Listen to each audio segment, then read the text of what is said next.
अब for example अगर आप टी हैं तो आपको चाहिए कि आप किसी इंडस्ट्री में काम करें, आप कोई बिजनेस करें, आप कोई ऐसी एक्टिविटी करें जिसमें आपका माइंड मैक्सिमम यूटिलाइज हो और उससे आप रिजल्ट्स प्रोड्यूस कर सकें। आप लोग इस बात को समझते हैं कि पर्सनैलिटी को जानना और आपको पता हो कि आपकी पर्सनैलिटी क्या है, इसका फायदा क्या होता है कि आप ई हैं या आप आई हैं। ये जजमेंट आपने खुद करनी है अपने बारे में, और वो कैसे करनी है, आपने अपने बिहेवियर को देखना है कि वीकेंड पे आपका बिहेवियर क्या है। अस्सलाम वालेकुम।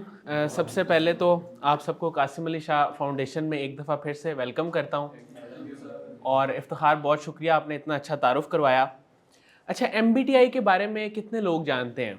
कितने लोगों ने पहले पढ़ा, सुना या कोई वीडियो देखी हो तो वो हाथ खड़ा करें। अच्छा, कोई भी नहीं जानता MBTI के बारे में। अच्छा, ठीक हो गया। तो ये वैसे आपको जानना चाहिए क्योंकि मुझे जो पता चला कि आप फार्मेसी के लास्ट सेमेस्टर में हैं सारे स्टूडेंट्स, तो MBTI का आपको पता होना चाहिए। अच्छा, इसका आगाज़ ना हम यहाँ से करते हैं कि पर्सनैलिटी टाइप और पर्सनैलिटी टेस्ट, इस हवाले से कितने लोग जानते हैं कि हमारी पर्सनैलिटी टाइप क्या है और पर्सनैलिटी टाइप के मुताबिक उस प्रोफेशन को चूज़ करना, इससे रिलेटेड किसी ने कुछ पढ़ा हो कभी या कोई ऐसा टेस्ट गूगल पे किया हो तो वो हाथ खड़ा करें। अच्छा, बिल्कुल, मतलब पर्सनैलिटी के हवाले से अवेयरनेस नहीं है, ठीक हो गया। अच्छा, MBTI बेसिकली है मायर्स ब्रिग्स टाइप इंडिकेटर। ये एक टूल है, इसके ज़रिए हम अपनी पर्सनैलिटी को असेस करते हैं कि हमारी पर्सनैलिटी टाइप क्या है। इसके मुताबिक ये एक आपके पास आ गया हुआ है कार्ड, इसको आप लोग देख रहे हैं। इसके मुताबिक 16 पर्सनैलिटी टाइप्स हैं टोटल जो इंसान की होती हैं।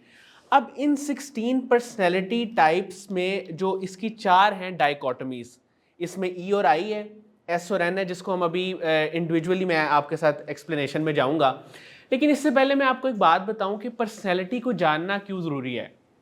आप लोग इस बात को समझते हैं कि पर्सनैलिटी को जानना और आपको पता हो कि आपकी पर्सनैलिटी क्या है, इसका फ़ायदा क्या होता है।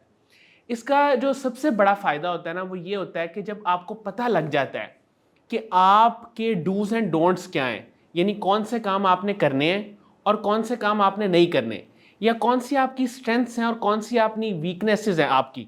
जब आपको ये पता चल जाता है तो आपके लिए ज़िंदगी गुजारना बहुत आसान हो जाता है, क्योंकि आपके लिए करियर सिलेक्शन, चीज़ों को प्रायोरिटाइज़ करना, चीज़ों को देखना, चीज़ों को समझना, चीज़ों को इवेल्युएट करना, आपने किस फील्ड में कदम रखना है और आपने किस डोमेन में काम करना है, जब इस चीज़ का नॉलेज आपके पास आ जाता है क्लियर कट, तो ये आपको बहुत ज़्यादा हेल्पफुल होता है एक जिसे कह लें कि एक इनर सेटिस्फेक्शन के लिए भी, और आपका टैलेंट जो है वो उसमें मैक्सिमम यूटिलाइज हो जाता है।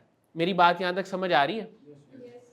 अच्छा, MBTI का जो कॉन्सेप्ट है पाकिस्तान में ये पिछले कुछ अरसे से एप्लीकेबल हुआ है, लेकिन ये बाहर के ममालिक में, UK में, USA में काफ़ी अरसे से लोग इस पर काम कर रहे हैं, और उनकी जो रिक्रूटमेंट होती है, यानी जब वो सिलेक्ट करते हैं कैंडिडेट्स को किसी जॉब के लिए, तो वो इस चीज़ का ख़ास ख्याल रखते हैं कि जो रोल हम किसी स्टूडेंट को दे रहे हैं वो उसकी पर्सनैलिटी के मुताबिक हो। ऐसा ना हो कि अगर कोई किसी बंदे की पर्सनैलिटी कुछ और है और उसे जो हम रोल या डेजिग्नेशन दे रहे हैं वो कुछ और है। फॉर एग्जांपल, अगर किसी के अंदर कम्युनिकेशन स्किल्स या टीचिंग स्किल्स बहुत अच्छे हैं, अब आपने उसे रोल दे दिया है कोई ऑपरेशनल, तो वो ऑपरेशनल रोल को कर तो लेगा, लेकिन वो उसमें एक्सीलेंस को अचीव नहीं कर सकता। अब पर्सनैलिटी टाइप की जब भी बात होती है ना, और ये जो 16 पर्सनैलिटी टाइप्स आपके सामने भी आपको नज़र आ रही हैं कार्ड पे भी, इसमें एक कन्फ्यूजन लोगों को ये आती है, लोग समझते हैं कि शायद अगर एक पर्सनैलिटी आपने आइडेंटिफाई अपनी कर लिया कि ये पर्सनैलिटी है, तो उससे आगे पीछे आप कुछ और नहीं कर सकते। लेकिन अल्लाह ताला ने इंसान के अंदर ये एबिलिटी रखी है कि वो सिचुएशनली फ्लेक्स करता है, उसके अंदर एक फ्लेक्सिबिलिटी है। अगर आपकी पर्सनैलिटी फॉर एग्जांपल ISTJ है, तो इसका मतलब ये नहीं है कि आप सिर्फ इसी डोमेन में ही काम कर सकते हैं, बल्कि आप हर डोमेन में काम कर सकते हैं अगर आप अपनी पर्सनैलिटी को थोड़ा सा बैलेंस कर लें। अब पर्सनैलिटी की जब भी हम बात करते हैं तो इस डोमेन में जो सेकंड सबसे इंपॉर्टेंट चीज़ है वो ये है कि ये प्रेफरेंसेस पे बात करती है। बहुत सारे लोगों ने इंट्रोवर्ट और एक्सट्रोवर्ट के बारे में आप लोगों ने सुना हुआ है? हाँ, ये पता है सबको, चलो ये बहुत अच्छी बात है। अच्छा, इंट्रोवर्ट और एक्सट्रोवर्ट में बहुत सारे लोगों को ये कन्फ्यूजन रहती है कि हम इंट्रोवर्ट भी हैं और एक्सट्रोवर्ट भी हैं। वहाँ उनके लिए ये पॉइंट है, ये बड़ा की पॉइंट है कि उनकी ना प्रेफरेंस एक ही होगी, या वो ई होंगे या वो आई होंगे, एक उनकी प्रेफरेंस होगी। लेकिन कुछ लोगों की जो रेशियो है ना, जो ई और आई की रेशियो है वो बहुत कम होती है। फॉर एग्जाम्पल कोई 51% ई है लेकिन वो 49% आई है, तो उसकी रेशियो कम होने की वजह से उसे ऐसे फील होता है कि मैं ई हूं या मैं आई हूं, मुझे समझ नहीं आ रही कि मैं इन दोनों में से क्या हूं। अब इसको उसने चेक करना है, उसने देखना है कि वो चार्ज कहाँ से होता है, वो एनर्जी कहाँ से लेता है। फॉर एग्जाम्पल अगर हम ई और आई की बात करें, एक्सट्रोवर्ट और इंट्रोवर्ट की, तो जो ई लोग हैं वो अगर पूरा हफ्ता भी हेक्टिक रूटीन में काम करें तो उसके बाद भी वो संडे को या वीकेंड पे वो चाहेंगे कि कोई गैदरिंग हो, कोई सोशल गैदरिंग हो, कोई खाना खाया जाए, लोगों के साथ मिला जाए, लोगों को अपनी कहानी सुनाई जाए, उनको बताया जाए कि उनका वीक किस तरह गुजरा, और इससे वो चार्ज हो जाएंगे। जब वो अपने दोस्तों को मिलेंगे, उनसे मुलाकात करेंगे, एक सोशल गैदरिंग करेंगे। लेकिन जो आई लोग हैं वो इसके बरक्स, इंट्रोवर्ट, वो कोई मूवी देख के, थोड़ा सा टाइम अकेले गुजार के, अपने कमरे में कोई बुक पढ़ के, कोई इस तरह की कोटेशंस पढ़ के, मोबाइल फ़ोन देख के, वो इस तरह अपने आप को चार्ज कर लेंगे। तो अब आपने ये देखना है कि आपकी एनर्जी का सोर्स क्या है। क्या आपको ई वाले काम करके, बोल के, कम्युनिकेट करके, अपने आप को एक्सप्रेस करके, अपने आप की अपनी जो चीज़ें हैं वो स्टोरी की शक्ल में लोगों को बता के, उससे आपको सुकून मिलता है, उससे आप चार्ज फील करते हैं, उससे आप बेटर फील करते हैं, या आपको थोड़ी देर के लिए एक थोड़ा पॉज लेके, थोड़ा सा रेस्ट करके, थोड़ा सा रुक के, कोई मूवी देख के, जो एक इंट्रोवर्ट की जितनी भी एक्टिविटीज़ होती हैं, बेसिकली इंट्रो और एक्सट्रो में जो बुनियादी फ़र्क है वो तो यही है कि इंट्रोवर्ट अपने माइंड में ज़्यादा सोचता है और उसकी कम्युनिकेशन इंटरनल ज़्यादा होती है, वो अपने आप से ज़्यादा कम्युनिकेट करता है, वो अपने माइंड में सोचता है, ख्यालात डेवलप करता है, इमेजिन करता है चीज़ों को, और उसी पे फिर वो खुद से ही रिजल्ट निकालता है मोस्टली। लेकिन एक्सप्रेस वो करता है, एक्सप्रेस उसका करने का तरीका थोड़ा डिफरेंट है। वो मोस्टली कुछ लिख के एक्सप्रेस करता है अपने आप को, पोइट्री करके अपने आप को एक्सप्रेस करता है। और जो ई लोग हैं वो तो जब तक किसी से बात ना कर लें, किसी को मिल ना लें, किसी को बता ना दें दो चार बातें और दो चार अच्छी बुरी उससे सुन ना लें, उनको तो सुकून नहीं आता। तो ये बेसिकली ई और आई का। मैं ये चाहूँगा कि आप लोग इसके साथ साथ ना अपने कार्ड पे नोट भी करते जाएं कि आपकी पर्सनैलिटी ई है या आई है। इसमें किसी को कोई कन्फ्यूजन तो नहीं आ रही ना? अच्छा, इसमें यह है कि आपने इसमें अपने आप को खुद जज करना है कि आप ई हैं या आप आई हैं। ये जजमेंट आपने खुद करनी है अपने बारे में। और वो कैसे करनी है? आपने अपने बिहेवियर को देखना है कि वीकेंड पे आपका बिहेवियर क्या है, थ्रू आउट लाइफ आपका मोस्टली बिहेवियर क्या रहा है। जिन लोगों का सोशल सर्कल बहुत ज़्यादा है, 10 12 15 20 दोस्त हैं, और वो उनके साथ उनकी जो आउटिंग की फ्रीक्वेंसी है वो बहुत ज़्यादा है, तो ऑब्वियसली वो लोग ई हैं। बात करना, कम्युनिकेट करना, लेक्चर देना, कोई बात समझाना, कोई बात बताना पसंद करते हैं, वो लोग ई हैं। और जो लोग अपने आप के साथ रहना पसंद करते हैं और उनके 2 या 3 स्पेसिफिक दोस्त हैं, या चलो 4 भी अगर कर लें, लेकिन वही 4 हैं स्पेसिफिक जो शुरू से चल रहे हैं और वो एंड तक वही चलेंगे, तो वो लोग आई हैं। अब इसमें एक इंपॉर्टेंट चीज़ ये है कि अगर कोई बंदा एक्सट्रीम इंट्रोवर्ट है तो उसे चाहिए कि वो थोड़ा सा अपने आप को डेवलप करे और थोड़ा सा ई की तरफ आए। ऐसा ना हो कि वो अपनी ज़िंदगी में अपनी पर्सनैलिटी की वजह से कोई अपॉर्चुनिटीज़ मिस कर दे। तो आपने एक स्लाइड सा बैलेंस क्रिएट करना होता है। अच्छा, उसके बाद आपने ई और आई को आपने मार्क कर लिया। अच्छा, उसके बाद एस और एन पे अगर हम आए ना, तो ये सेंसर्स और इंट्यूटिव लोग होते हैं। बेसिकली जो सेंसर्स लोग होते हैं ना, ये टेक्निकल पार्ट किसी भी कह लें ऑर्गेनाइजेशन का, उसमें जितने मैनेजर्स होते हैं, जितनी वर्कफोर्स होती है, ये स्किल्ड होते हैं और ये टेक्निकल पार्ट को देख रहे होते हैं, और ये फैक्ट्स, फिगर्स और डिटेल पे ज़्यादा जाते हैं। ये बहुत ज़्यादा इमेजिनेटिव नहीं होते। लेकिन जो एन होते हैं, इंट्यूटिव लोग, वो इमेजिनेशन पे चलते हैं। वो अपने माइंड में एक ड्रीम क्रिएट करते हैं। फॉर एग्जांपल मैं उसकी छोटी सी मिसाल देता हूँ कि कासिम अली शाह फाउंडेशन है, इसका एक आइडिया, एक ड्रीम शाह साहब ने कभी देखी। अब हम अगर इसका आज हम एक जो एन बंदा है वो इसको किस तरह देखेगा? वो कहेगा कि अगर हम Qasim Ali Shah Foundation Innovation and Technology University बना लें। अब ये एक आइडिया है ना, अब ये एक आइडिया है ना कि Qasim Ali Shah Foundation Innovation and Technology University. तो इस आइडिया की जब हम बात करेंगे तो ये आइडिया जो लोग देते हैं, वो क्रिएटिव लोग जो इनोवेटिव आइडियाज देते हैं, ड्रीम्स दिखाते हैं, वो लोग एन होते हैं। और एन जो लोग हैं, इनकी खास बात ये होती है कि ये अपनी बात को एक स्टोरी की शक्ल में करना पसंद करते हैं। अब मैं आपको बता देता हूं कि एन और एस की निशानी क्या है। एस वाला बंदा जब भी किसी के साथ कोई बात कर रहा होगा, अगर उसको सुनने वाला बंदा एस है, तो वो कहेगा यार मुझे पॉइंट्स बताओ, मुझे 2 या 3 पॉइंट्स में बताओ तुम कहना क्या चाह रहे हो। लेकिन जो एन वाला बंदा है ना, वो पूरी कहेगा कि मुझे कहानी सुनाओ कि इसके पीछे विजन क्या है, ये क्यों करना चाहते हो, इसके पीछे रीजन क्या है। तो वो जब तक वो सारी बात पूरी स्टोरी नहीं बताएगा एन वाला बंदा, उसको सुकून नहीं आएगा। लेकिन एस वाला बंदा वो कहेगा यार मुझे करने वाले काम बताओ, मुझे बताओ इसमें से करना क्या है, मुझे स्पेसिफिक करके बताओ। क्योंकि वो डिटेल्स पे, फैक्ट्स और फिगर्स पे रिलाई करता है और वो इंफॉर्मेशन को अपनी सेंसेस से लेता है। यानी कि आपकी जो 5 सेंसेस हैं उसमें जो चीज़ आती है वो एस को बड़ी जल्दी समझ आ जाती है, जो चीज़ उसमें नहीं आती वो एस को समझ नहीं आती। अब आप लोग इसमें खुद इवेल्युएट करें कि आप में से कौन लोग हैं जो अपने इर्द गिर्द या जो भी उनके पास वाकयात होते हैं वो उसमें से रिसर्च करते हैं, चीज़ों को देखते हैं, डिटेल्स में जाते हैं, वो कहते हैं नहीं यार ये ऐसे तो कभी हुआ नहीं तो फिर ऐसे नहीं हो सकता। लेकिन जो एन वाले लोग होते हैं वो न्यू आइडियाज़ देते हैं, वो कहते हैं ऐसा हो सकता है, ऐसा दुनिया में पहले नहीं हुआ लेकिन हो सकता है, क्योंकि वो क्रिएटिव होते हैं। वो न्यू आइडियाज़ को, न्यू विजन को, न्यू मिशन को इंट्रोड्यूस करवाते हैं, कम्युनिकेट करते हैं। लेकिन एन के जो आइडियाज़ होते हैं, एन ना थोड़े से थिंक टैंक लेवल के लोग होते हैं, ये आइडियाज़ देते हैं, और एस जो है वो एग्जीक्यूटर्स होते हैं। फॉर एग्जाम्पल बिजनेस के जो कह लें कि जो सेटअप को स्टार्टअप करने वाला जो आइडिया है वो किसी एन बंदे ने दिया है, लेकिन उसकी जो आगे ऑपरेशनल चीज़ों को रन जो लोग कर रहे हैं वो एस वाले होते हैं। क्योंकि वो डिटेल्स को देखते हैं, वो उसकी फिजिबिलिटी स्टडी करते हैं कि आया ये अगर हमने यूनिवर्सिटी बनानी है तो इसके लिए हमें क्या चीज़ चाहिए, क्या रिसोर्सेज चाहिए, कौन से लिंक्स होने चाहिए, किससे हम बातचीत कर सकते हैं इसके वाले से। तो ये लोग जो है ना वो एन और एस का डिफरेंस आपको समझ आ गया? इसमें आप मार्क भी कर लें कि आप एन हैं या एस हैं।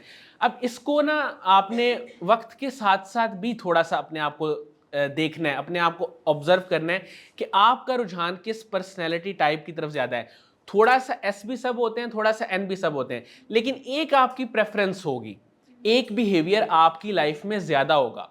24 घंटे में अगर आप ज़्यादा टाइम अपनी ड्रीम्स में, इमेजिनेशन में, फ्यूचर के गोल्स को सोचने में गुजारते हैं और एक जो इमेजिनेटिव फैंटेसी टाइप वर्ड है उसमें रहते हैं, तो फिर आप एन हैं। लेकिन अगर आप ज़्यादातर प्रेजेंट मोमेंट में रहते हैं, पास्ट के एक्सपीरियंसेस से सीखते हैं और जिसे कह लें कि facts, figures, details, research oriented person है, तो फिर आप एस हैं। ठीक है।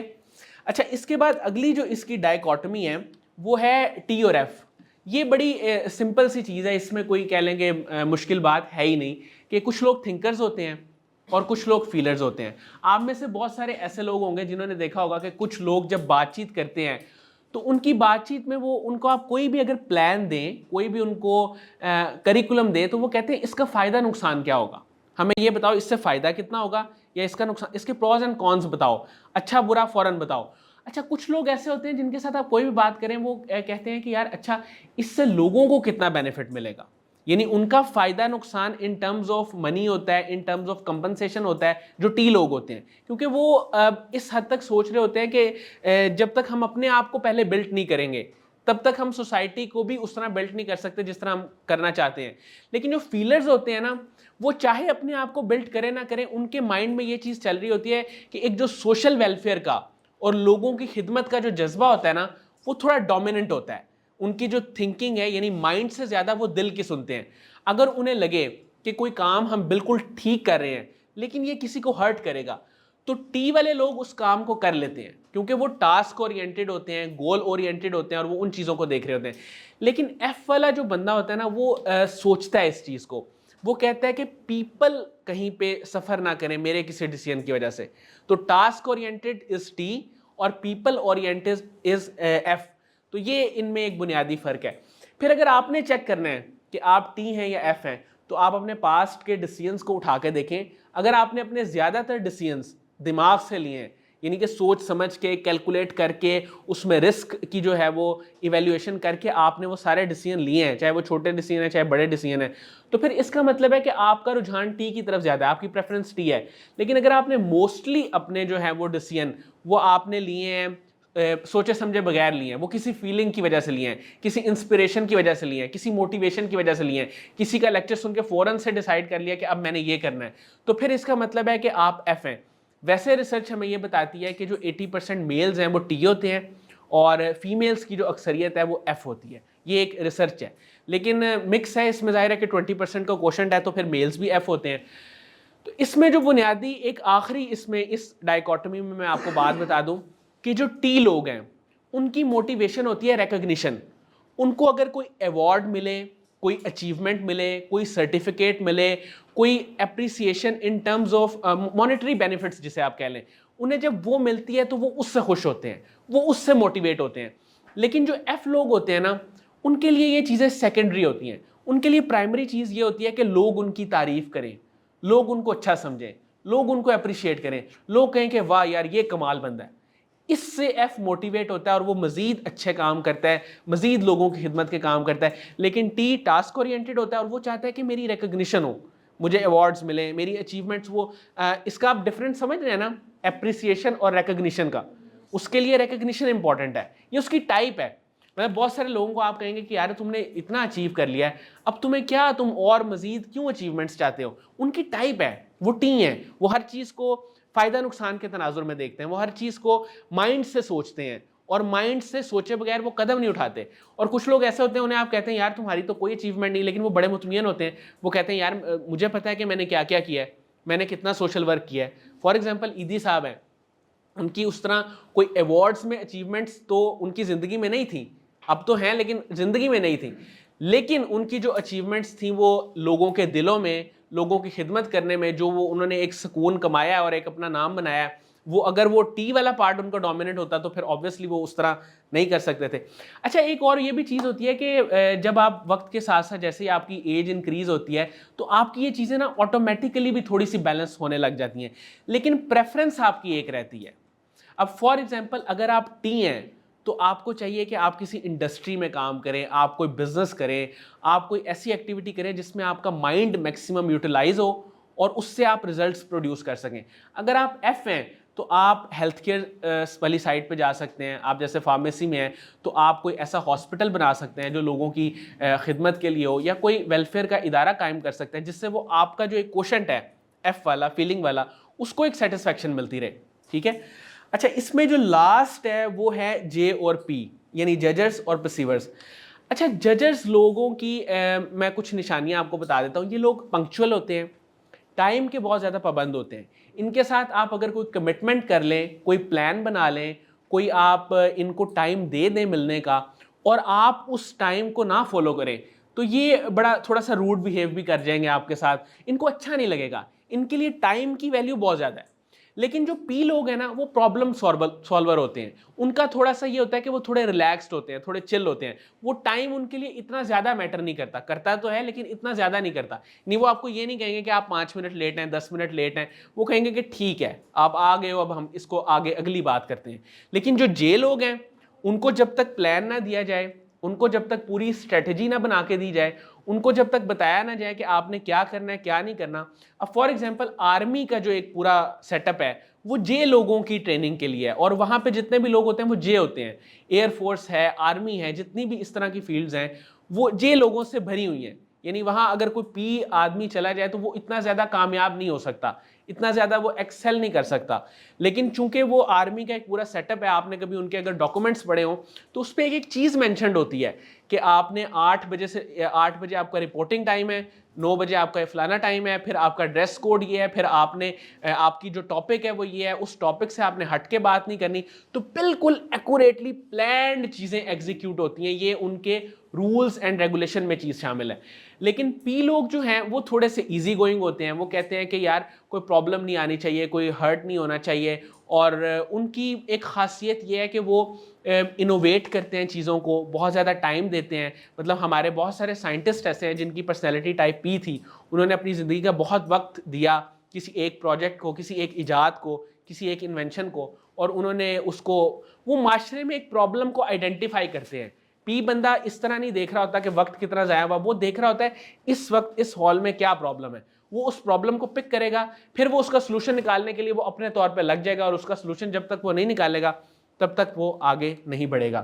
तो ये बेसिक कुछ चीज़ें हैं। ये अब आपने जे और पी, आप में से जो लोग बहुत ज़्यादा पंक्चुअल हैं, बहुत ज़्यादा हर जगह टाइम पे पहुंचते हैं, किसी के साथ कोई कमिटमेंट करें तो उसे 100% या 99% पूरा करते हैं, वो लोग जे हैं। जो लोग थोड़ा सा ईजी गोइंग हैं, वो कहते हैं कि प्लान हो या ना हो हमें इतनी टेंशन नहीं है, और थोड़ा सा रिलैक्स्ड है लेकिन प्रॉब्लम सॉल्विंग एटीट्यूड है, तो वो लोग पी हैं। आखिरी बात जे और पी की मैं आपको बता देता हूँ, वो ये है कि अगर कहीं पे कोई भी प्रॉब्लम हो जाए तो उस पर जे का रिएक्शन फर्स्ट ये होता है, जे आपसे कहेगा कि ये प्रॉब्लम हुई क्यों। जब हमने एक मजबूत सेटअप बनाया हुआ है, सारी चीज़ें अपने टाइम पे हो रही हैं, सब वक्त पे हो रहा है, सब कुछ चल रहा है, तो फिर ये प्रॉब्लम क्यों क्रिएट हुई, वो क्यों पे जाता है, पहले ही क्यों पे। लेकिन जो पी होता है ना, उसका फर्स्ट रिएक्शन ये होता है कि इस प्रॉब्लम को सॉल्व करो, उसके बाद देखते हैं कि ये क्यों हुई। यानी वो पहले उसकी सॉल्विंग की तरफ जाएगा, लेकिन जे पहले उसकी कॉज और रीजन में जाने की कोशिश करेगा, क्योंकि वो चाहता है कि हर चीज परफेक्ट हो। ठीक है, यहां तक चीजें क्लियर हैं? अच्छा, अब मुझे ये बताएं कि आप लोगों ने टिक कर लिया और अपनी पर्सनैलिटी आपको पता लग रही है। इसको अब आपने कनेक्ट करना है, समझ आ रही है ना कि आई, जिसका फॉर एग्जांपल आई है, ई और आई में से आई, एस, एफ, जे, अब ये जो पर्सनैलिटीज हैं इसको आपने खुद ही चेक करना है। अच्छा, कोई सवाल यहाँ पे आपको या किसी चीज की ना समझ आई हो तो आप पूछें। बिल्कुल क्लियर है 100%? पर्सनैलिटी टाइप भी आपको समझ आ गई? हाँ, आप बताएं। सर बाकी तीनों तो एक क्लियर डिफरेंशिएट इजीली कर लेता है। अच्छा, लेकिन जो एक्सट्रोवर्ट और इंट्रोवर्ट है ना, हाँ, उसमें मैं अभी तक अच्छा, मैं आपको बता देता हूँ। इसमें इसका आसान सा हल ये है कि आप मुझे ये बताएं कि आपकी अभी तक जितनी भी लाइफ है, आपका ज़्यादा जो लाइफ का हिस्सा है, आपको क्या लगता है कि वो आपका एक्सट्रोवर्ट एक्टिविटीज़ में गुजरा है या इंट्रोवर्ट बिहेवियर को रिप्रेजेंट करते हुए गुजरा है? अभी तक का बताएं। एक प्रेफरेंस होगी, इसको आप ढूंढें, इसको सर्च करें। सर यही है कि गैदरिंग में रहना पसंद है। अच्छा, बहुत ज्यादा देर गैदरिंग में रहे तो बोर हो जाते हैं। अच्छा, अकेले टाइम जितना मर्जी। अच्छा, आप मुझे ये बताएं कि आपके टोटल फ्रेंड्स कितने हैं? क्लोज फ्रेंड्स हाँ, क्लोज फ्रेंड्स कितने हैं? 1 2 है ना? तो फिर मेरा ख्याल है कि ई के जो फ्रेंड्स हैं वो ज़्यादा होते हैं। गैदरिंग में रहना कुछ देर के लिए, दैट इज़ समथिंग डिफरेंट, लेकिन आपका सोशल सर्कल होना और उस सोशल सर्कल से डेली इंटरेक्ट करना या वीकली इंटरेक्ट करना, वो कुछ और चीज़ है। यानी ई वाला बंदा चाहता है कि वो अब बोले, हर वक्त कोई बात करे, किसी को अपना आप बताए कि मैं कितना कमाल इंसान हूँ। वो जब तक अपने आप को वर्बली एक्सप्रेस नहीं करता, उसे सुकून नहीं मिलता। आपके अंदर ये चीज होगी, हो सकता है कि आप वर्बली एक्सप्रेस करके सुकून महसूस करते हो, लेकिन आपने उसकी रेशियो देखनी है कि ज्यादा आप बोलते हैं या ज्यादा सुनते हैं। अच्छा, ये बताएं, आप ज्यादा बोलते हैं या ज्यादा सुनते हैं? ज्यादा बोलते हैं। अच्छा, सही। अच्छा, अच्छा, अच्छा, नहीं, वो सीआर की तो थोड़ी मजबूरी भी होती है ना। अच्छा, अच्छा, वैसे भी बोलते हैं। ठीक है, ठीक है। तो फिर आपने ये क्यों कहा कि क्लोज फ्रेंड्स 2 3 है बस, बाकियों के साथ आप शेयर नहीं करते अपनी फीलिंग्स?